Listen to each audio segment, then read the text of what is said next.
Whether you're about to get a hysterectomy or you've had one in the past, one of the common questions I get is about the risk of pelvic organ prolapse. And having a prolapse bladder after hysterectomy can be a side effect or a risk that your doctor might talk to you about. But for a lot of women that have undergone a hysterectomy, you need to know some of the key factors in order to help prevent this, and also what you can do now to prepare your body the best way even before your surgery. Now, my name is Dr. Dawn Andalon. I'm a pelvic floor physical therapist, specialist in pelvic and lower back issues. And after helping so many women navigate the pre and post-op of a hysterectomy, there's so many common questions that come up. So I wanted to talk today about pelvic organ prolapse, what it is, and if you should be concerned about it, and also what you can do now to help prepare you for surgery. And if you've already had the surgery, have no fear. There are a lot of things that you can do to help prevent this from happening, or even if you're showing signs and symptoms, what you can do in a more holistic manner so you don't have to consider another surgery down the road.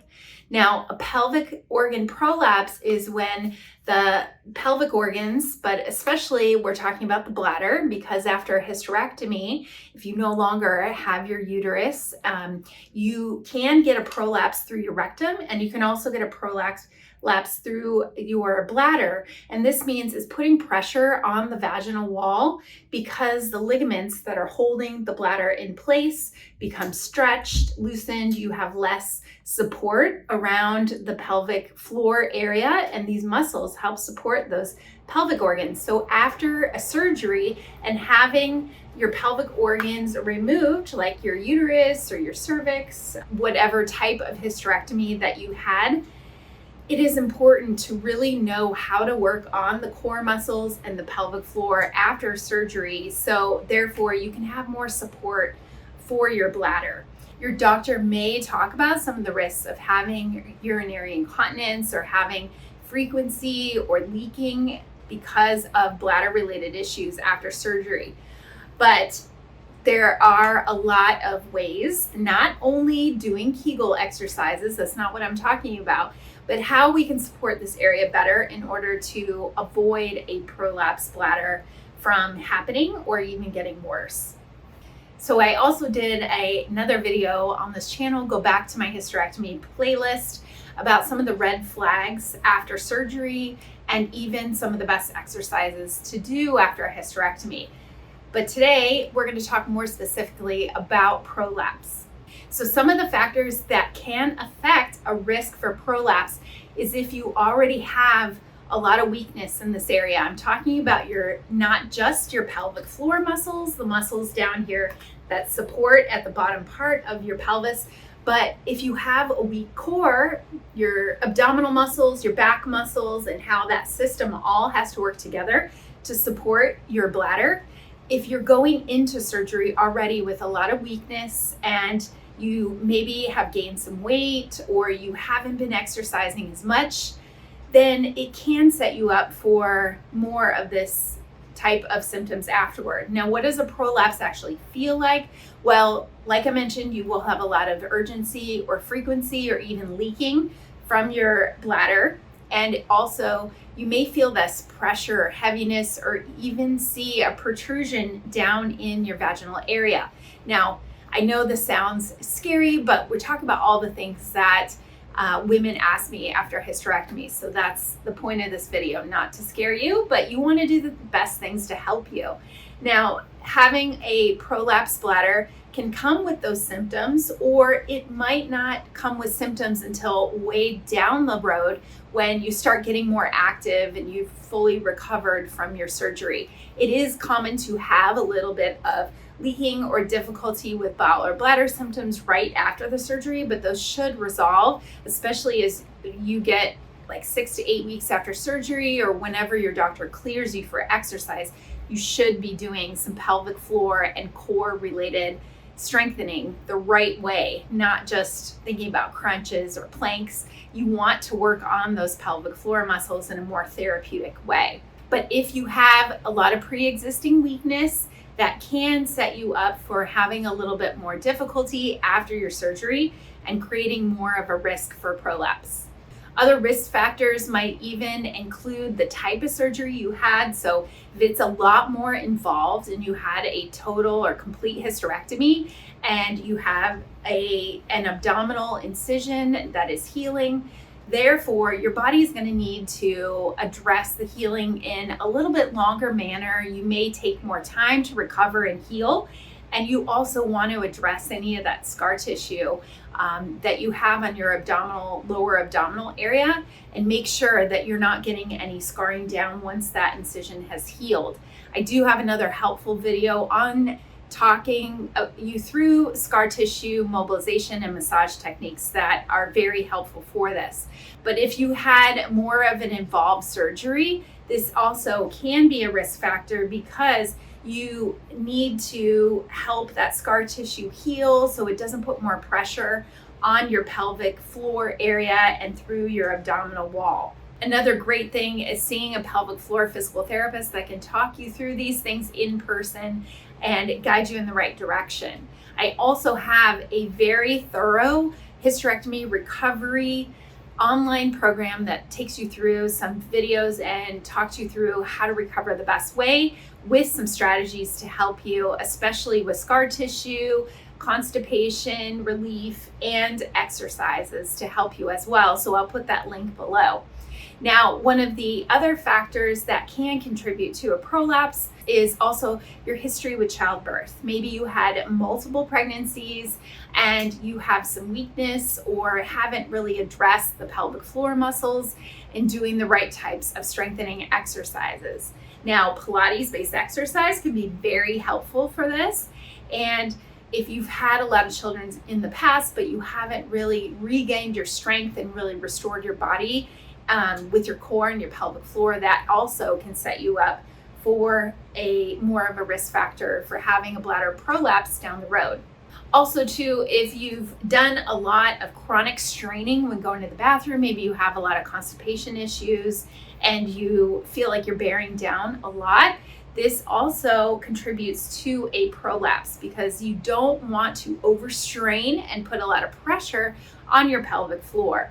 You want to be able to address the constipation, and addressing the constipation with your nutrition, with your exercise, and learning what foods are triggering it is going to be another huge factor in helping you recover the best way and preventing a prolapse.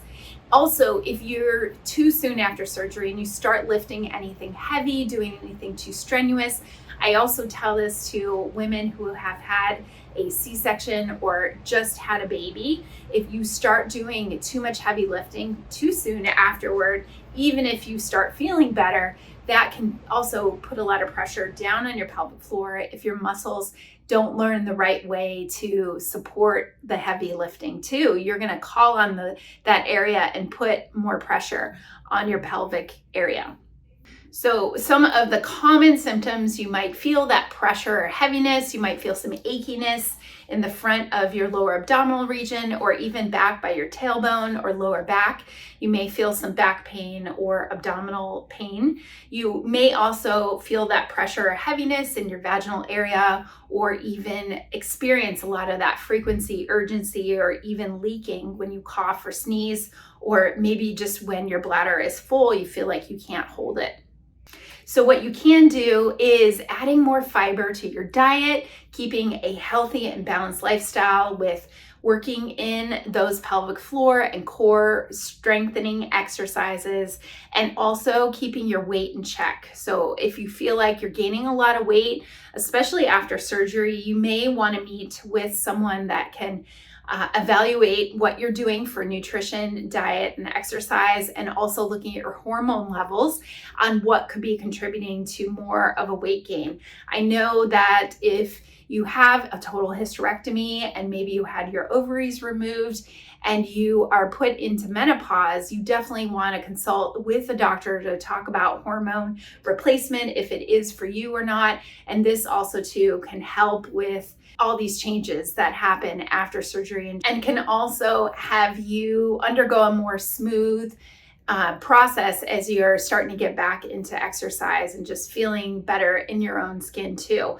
Because the more overweight you are, the more that is going to put pressure down on your pelvic floor area. Also, following the doctor's guidance of what not to do in the first 6 to 8 weeks after surgery is going to be very important. I mentioned heavy lifting, but if you start carrying groceries or lifting kids or doing anything too strenuous too soon, this is also not going to allow your body to heal properly, and your muscles need to catch up and be able to recover that whole area before you start doing anything too strenuous. You also want to make sure you're balancing out the right type of rest, the amount of rest versus up and walking. I mentioned the video about rest after surgery. How much should you be resting? And also the red flags after surgery. Those videos can be very helpful to guide you in how much you should be resting after surgery and what to watch out for. So treatment options, if you do find yourself with some of these symptoms and you are worried about prolapse, I did mention my online program that can help women pre-hysterectomy and after, and it gives you some simple tools and just basics on starting to work on your pelvic floor and how to work on the breathing and the connection, all of that together. Sure, you can search online for pelvic floor exercises, but finding a pelvic floor specialist like myself is going to give you the best outcome and result and talk you through the things that you need to know to help your body heal and recover. Now, just know that not all women experience this. There are many women that go through a hysterectomy very successfully, but it's good to know all the things that you can prepare yourself for and just prep your body the best way in those initial stages after surgery so you have more success. I'm here to empower you, and I know that your doctor won't talk you through exercises and strengthening and stretching exercises to do, but that is why you see a pelvic floor specialist and an expert in that. So thanks for watching this video. I hope you found this helpful, and having a prolapse after a hysterectomy does not have to be you. So follow these simple tips. Comment below. Let me know if you have concerns or questions about this. I have helped so many women after hysterectomy, and some with prolapse and some without, but it does not mean you need another surgery. There are so many things that you can do to help ease your symptoms and not take you down that path of another surgery. So thanks for watching, and I hope to see you soon on another video.